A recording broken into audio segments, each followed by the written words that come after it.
All right, so in this recording, I'll walk you through the buffme.c program.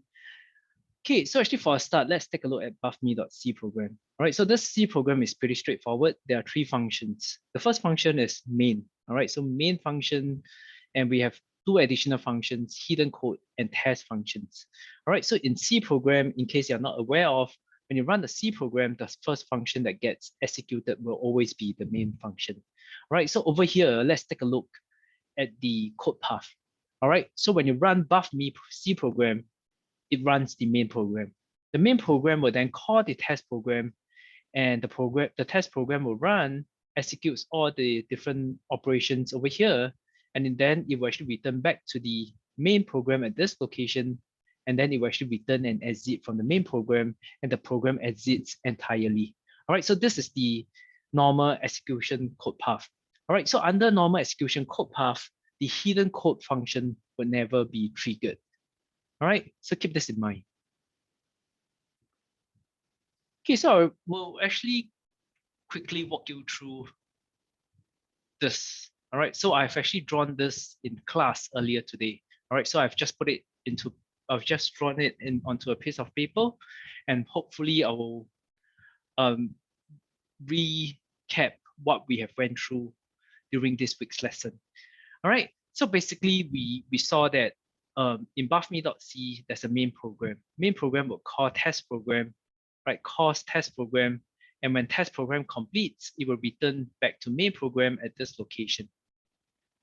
All right, so let's look at this, right? So when main program gets executed, a memory stack will be created for main program. All right, so I've mentioned many times in this week's lesson. All right, memory stack always grows from high memory to low memory. High memory is over here, low memory is over here. All right, so memory stack grows downwards in this case towards the low memory. All right, so the first thing that goes onto a memory stack will always be function arguments, right? Function arguments. So in this case, the main function does not have any arguments. So the main function arguments will be empty, but there will still be space allocated for the function arguments. The next thing that goes onto the stack would be return address, all right? And then save frame pointer. I will explain both of this in a while.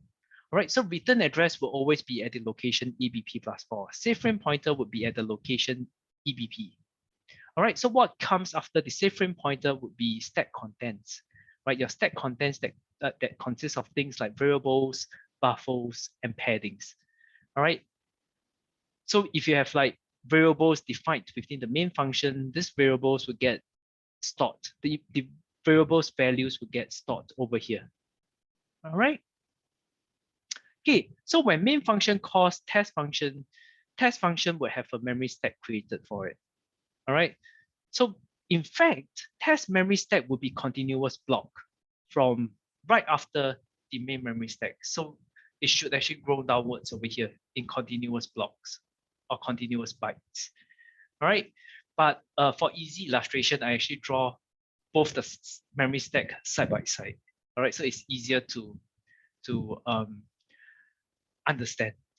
All right, so if you look here, right, so when test function executes, right, so a memory stack will be created for test function.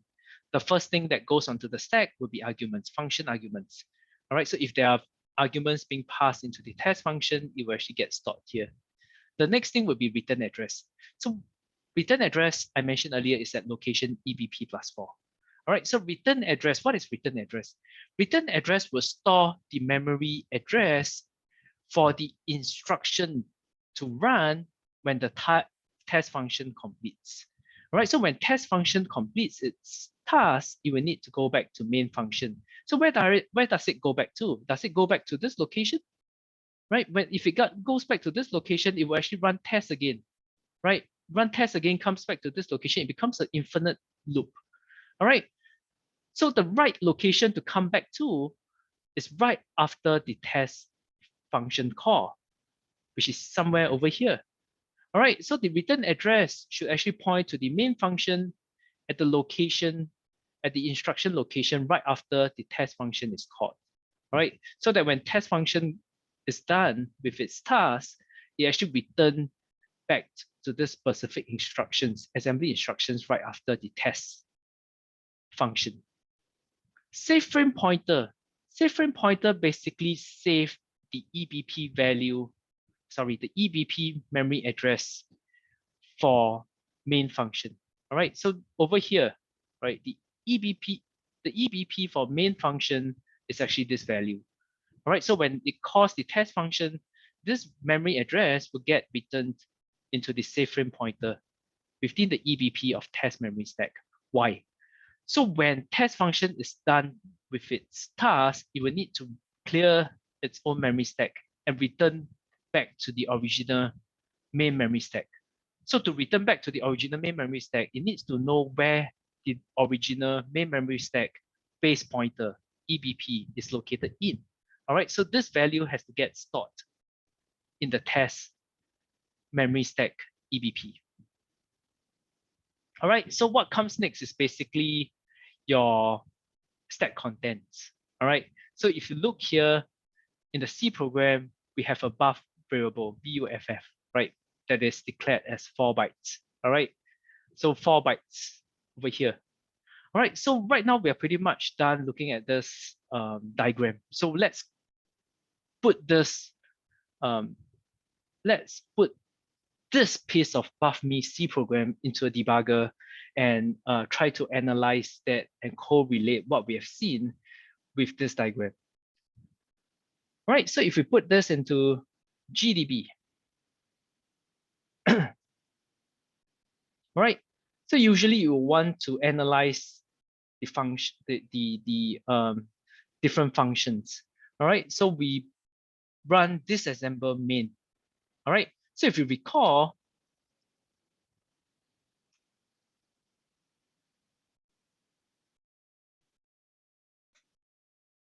there are 3 functions, right? So this function, so when you compile a C program, essentially it converts the C program into assembly language, correct? So if you look here, a few lines of codes get converted to many lines of assembly instructions. All right, and we can actually look at the memory instructions for tests and then memory instructions for this hidden code. All right.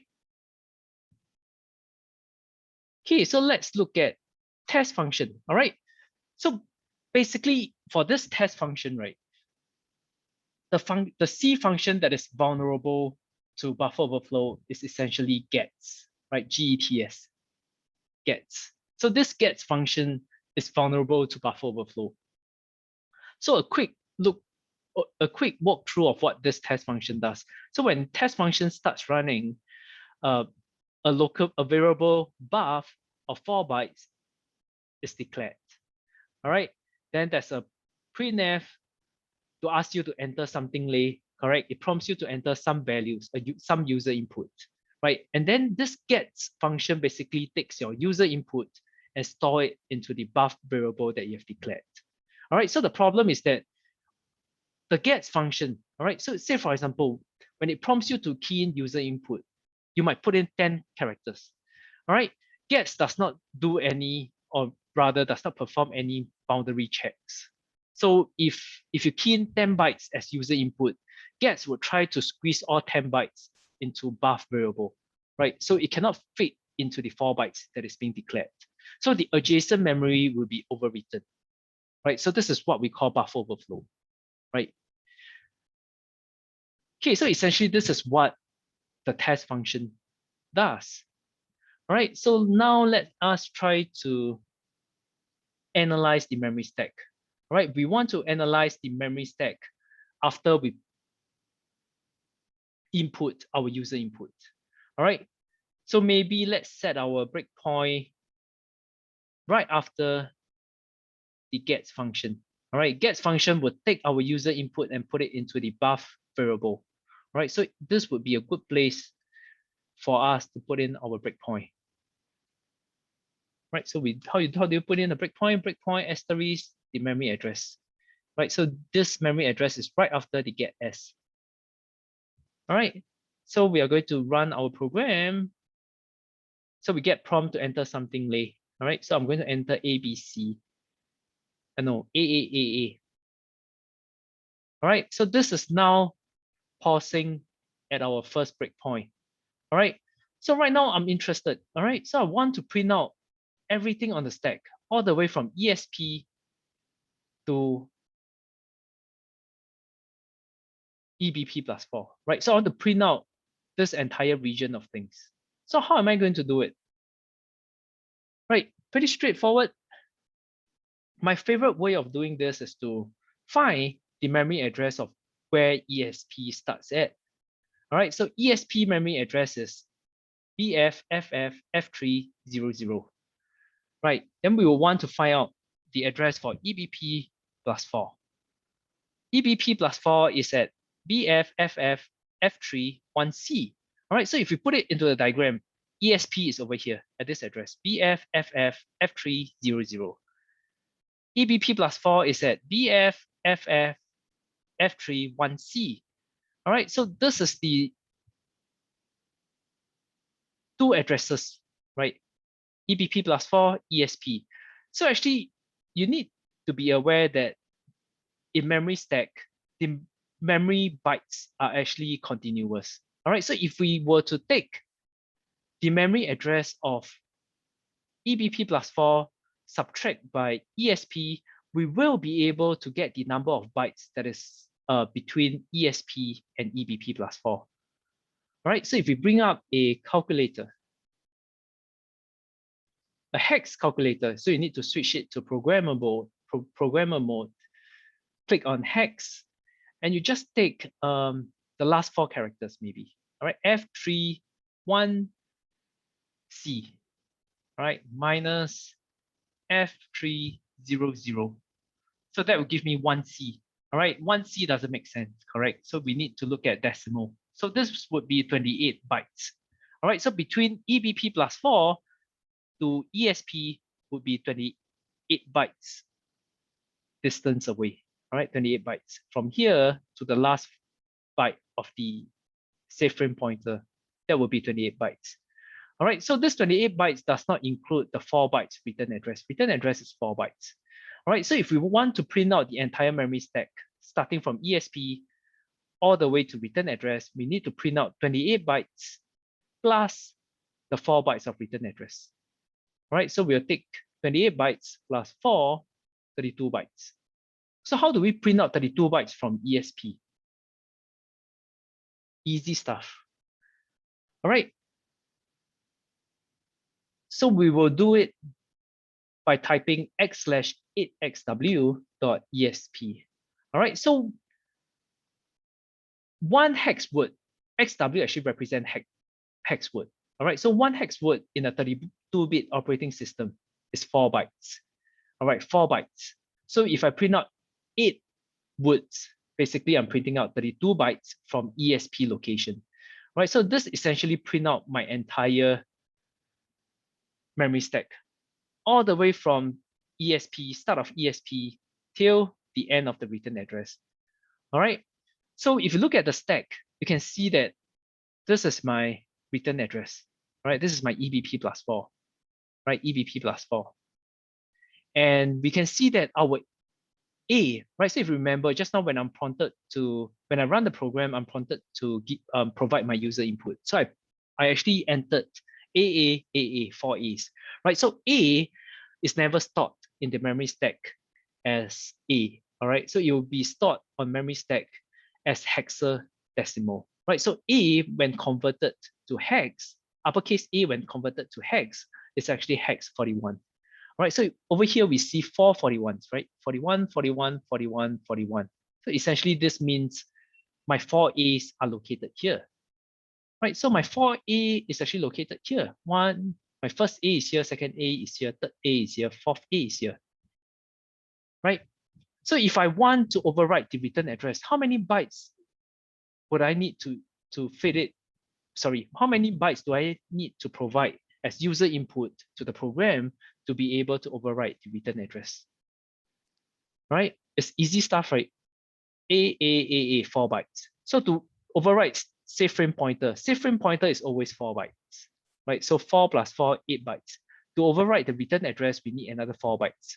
So we need 12 bytes in total to overwrite the start of the buffer all the way until the end of the return address. All right, so how do we verify this? Pretty straightforward. Let's continue the program. And now let's rerun the program. I'm going to rerun, oops.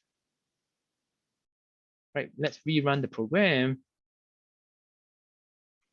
I'm going to set my breakpoint again. I'm going to set my breakpoint again right after gets function.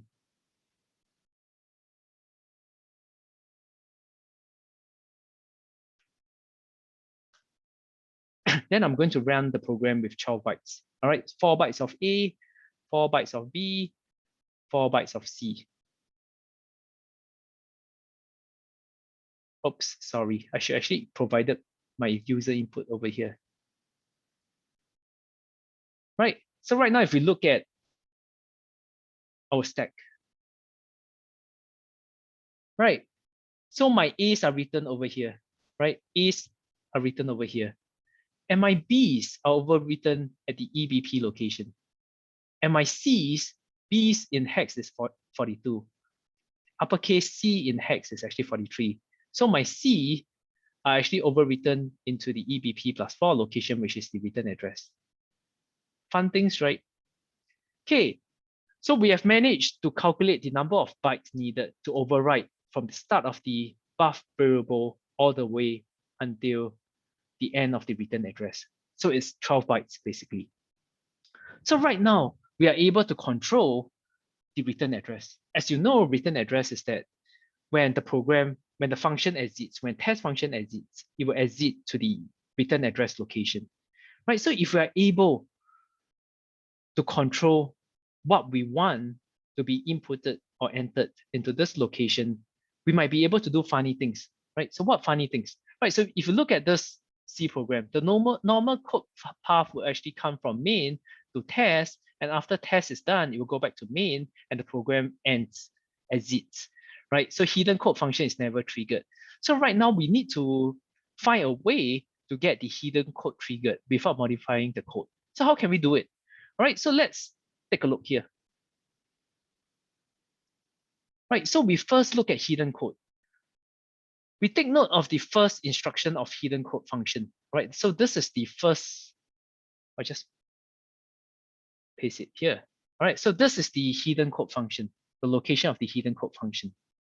All right, so right now I want to try to do funny things, right? So what if I write this hidden code address location into the return address, right? So when test function exit, it will exit right into my hidden code and trigger my hidden code, correct? Right? So let's try to get this theory into genuine work. All right, we want to make this to work. So how are we going to do it? Right, so you cannot just run the program and try to write hex to it, right? You cannot write hex 0804, you cannot do it. Right, you cannot write hex 0804, you cannot write the return address from the prompt, all right? It doesn't take hex characters, all right? So what you need to do is to run with Python, all right? So Python-C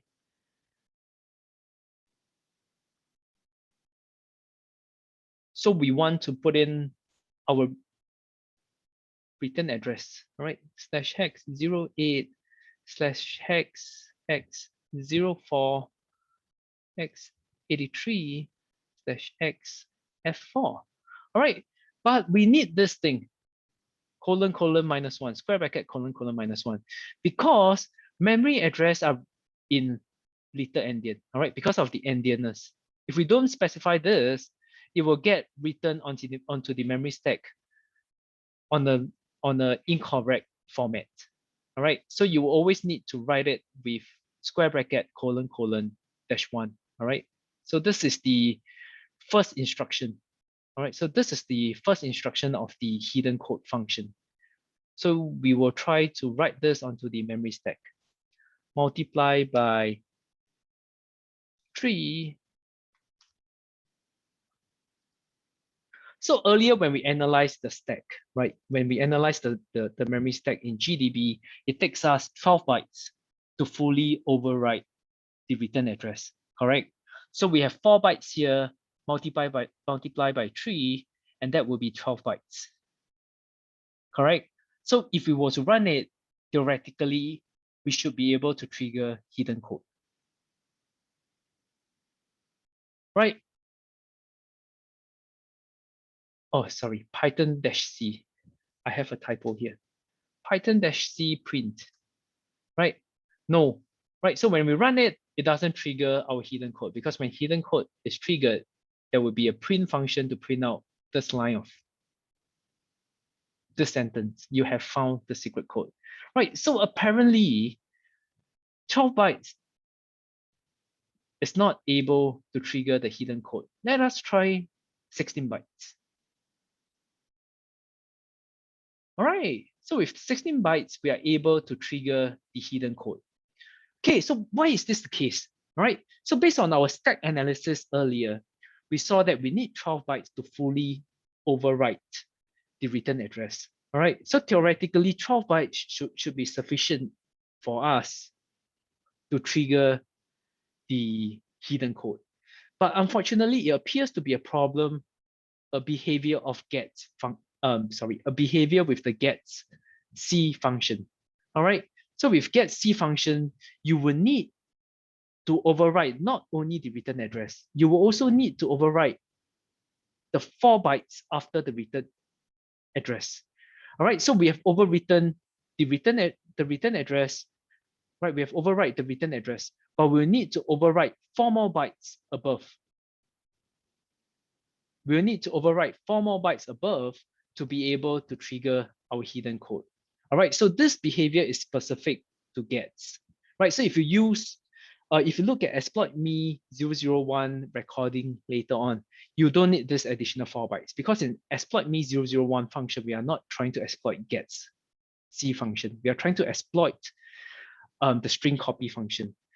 This odd behavior appears to be only specifically for gets function. All right, so for gets function, if you discover that you need 12 bytes, to overwrite the return address. In fact, you will need 16 bytes. All right, so that's why over here, when we send in 12 bytes of input, we are not able to trigger the hidden code, right? Whereas a 16 bytes, 4 bytes times 4 bytes, 16 bytes will allow us to trigger the hidden code. So rest assured, it's not your problem. This is a behavior specifically for gets function. All right, so I have demonstrated to you in this recording on the first few parts of the lab for this week. All right, how you can actually trigger hidden code. All right, how you're going to trigger hidden code that is not part of the normal code path flow execution. All right, the normal code path would be main test, main program ends. All right, whereas we have actually leveraged buffer overflow to have the execution path change. All right, so it becomes main test hidden code exit. All right, so I hope this is something interesting for you. So do go through this recording and let me know if you have any questions. Thank you.